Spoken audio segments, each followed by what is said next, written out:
یہ 20ویں صدی کے آغاز کے وقت جسے ہم پورا کہتے ہیں مڈل ایسٹ، بلکہ صرف مڈل ایسٹ نہیں، پورا شمالی افریقہ سلطنت عثمانیہ کا حصہ تھا، خلافت عثمانیہ۔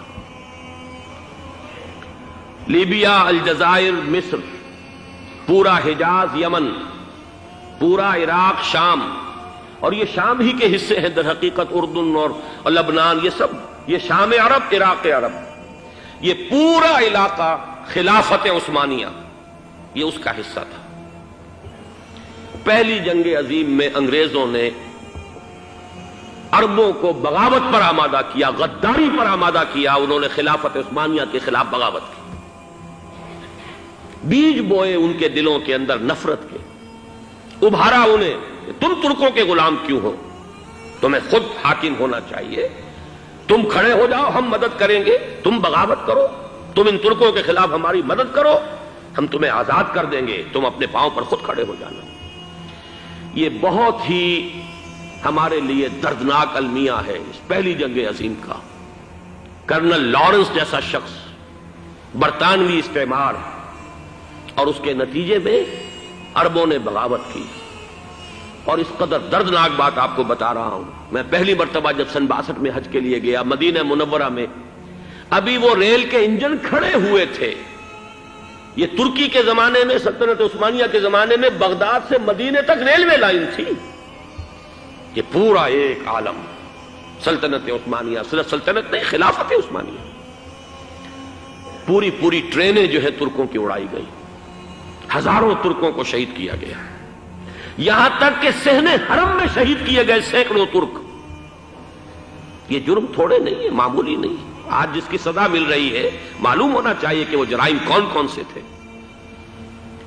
اب بھی جو لوگ گئے ہیں انہوں نے دیکھا ہوگا، ترکی کا قلعہ موجود ہے اوپر پہاڑی کے اوپر، حرم کا جو سب سے بڑا دروازہ ہے باب ملک عبدالعزیز، اس کے سامنے ایک لائبریری ہوتی تھی، اب تو غالباً وہ بھی گرا دی گئی ہے، اس کے پیچھے پہاڑی پر ترکوں کا قلعہ ہے پرانا، اس پر توپیں موجود تھیں۔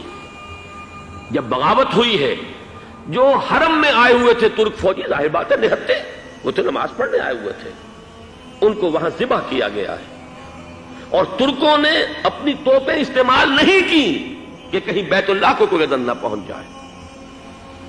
بہرحال یہ غداری ہوئی ہے پہلی جنگ عظیم کے دوران، اور نہ صرف ترکوں پہ عربوں نے کی ہے۔ جیسا کہ میں نے کہا تھا، دو ہیں سب سے بڑے مجرم روئے ارضی کے اوپر امت مسلمہ کے طبقات۔ ہمارا پنجابی سپاہی بھی جا کر انگریزوں کی مدد کر کے ایلن بی کو قبضہ جو لے کر دیا بغداد کا، اس میں ہمارے مسلمان پنجابی سپاہی بھی شامل تھے۔ یہ خون چکاں باب ہے ہماری تاریخ کا اس صدی کا۔ لیکن اس کے بعد سلطنت عثمانیہ کے ٹکڑے ہو گئے، چیتھڑے ہو گئے۔ ایک انگریز نے لکھا ہے، یہ جملہ زہر میں بجھا ہوا جملہ، کہ تاریخ میں یہ بات ثبت ہو جائے گی کہ ایک انگریز نے اس سلطنت کے ٹکڑے کر دیے کہ جو عمر فاروق نے قائم کی تھی رضی اللہ تعالی عنہ۔ یہ پورا عالم، یہ تمام علاقہ کس نے فتح کیا تھا؟ یہ بات ہاتھ بدل گئے تھے، پھر ترک آ گئے، خلافت عثمانیوں کے پاس چلی گئی، لیکن یہ سلطنت تو حضرت عمر رضی اللہ تعالیٰ عنہ کے زمانے سے چلی آ رہی تھی۔ اس کو ایک انگریز کرنل نے، اور اس نے بغاوت پہ آمادہ کر کے عربوں کو اور ترکوں کے پیٹھ میں چھرا ڈھپوا کر ان کے ذریعے سے اور ٹکڑے کر دیے۔ لیکن جب جنگ ختم ہوئی، اب انہوں نے کہا کہ اب ہمیں آزادی دیجیے، تو اب انہیں معلوم ہوا کہ غداروں کو دنیا میں کیا ملتا ہے۔ ٹکڑے کر دیے گئے۔ یہ حصہ عراق یہ انگریز کے پاس رہے گا، شام کا یہ علاقہ یہ فرانسیسیوں کے پاس رہے گا، مصر پر انگریزوں کا تسلط رہے گا، لیبیا اطالویوں کے پاس رہے گا۔ لے دے کر یہ جو علاقہ تھا حجاز، کیونکہ وہاں کچھ تھا ہی نہیں، بوادن غیر ذی زرع، یہ عربوں کے پاس چھوڑ دیا گیا۔ اس وقت جو بادشاہ ہیں، شاہ حسین اردن کے، ان کے دادا سب سے بڑے غدار وہی تھے، لہذا ان کو اس علاقے کی بادشاہت دے دی گئی۔ اس کے بعد نجد سے ایک تحریک اٹھی ہے، وہ سعودی جو خاندان ہے وہ نجد سے اٹھا ہے۔ نجد میں اس وقت کچھ بھی نہیں تھا، وہ تو صرف ریت کے تودے تھے اور کچھ بھی نہیں، لہذا ادھر کسی استعماری قوت کو دیکھنے کی ضرورت ہی نہیں تھی۔ وہ تو بعد میں تیل برآمد ہوا اور اس کی حیثیت ہو گئی، اور یہ امارات کا علاقہ جو ہے اس کی دنیا میں اب گویا کہ یوں سمجھیے کہ جو سب سے زیادہ اہم علاقے ہو سکتے ہیں روئے ارضی کے نقشے پر، ان میں سے ایک وہ ہو گیا. لیکن یہ اس وقت کی بات میں کر رہا ہوں، کوئی حیثیت نہیں تھی، لہذا اس کو چھوڑ دیا گیا. یہ ہے تاریخی پس منظر، یہ لکیریں جو کھینچی گئی ہیں. یہ ایک ملت اسلامیہ کو جو قومیتوں میں تقسیم کیا گیا، پھر نعرے لگوائے گئے المصر للمصریین الشام للشامیین. اب شامی ایک علیحدہ قوم ہو چکے ہیں، مصری ایک علیحدہ قوم ہو چکے ہیں، عراقی ایک علیحدہ قوم ہو چکے ہیں.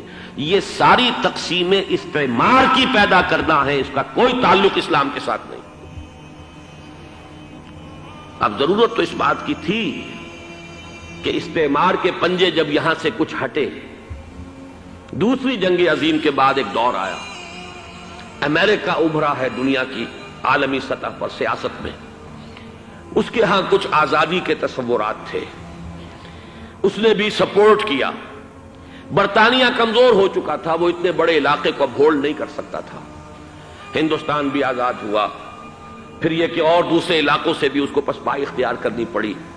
استعمار کے پنجے جس طرح بھی ہوئے، ان کے سینوں سے، عربوں کے سینوں سے جو ہے گویا کہ وہ ہٹے. لیکن امریکہ نے ایک اپنی بہت بڑی حکمت عملی جو اختیار کی، عالم عرب کے سینے میں اسرائیل کا خنجر پیوست کر دیا تاکہ یہ کبھی آزاد نہ ہو جائیں، ہمارے انگوٹھے تلے رہے، ہماری پالیسی گورن کرے. دین کی بات پھیلانا صدقہ جاریہ ہے. ثواب کی نیت سے ویڈیو کو شیئر ضرور کیجیے. جزاک اللہ.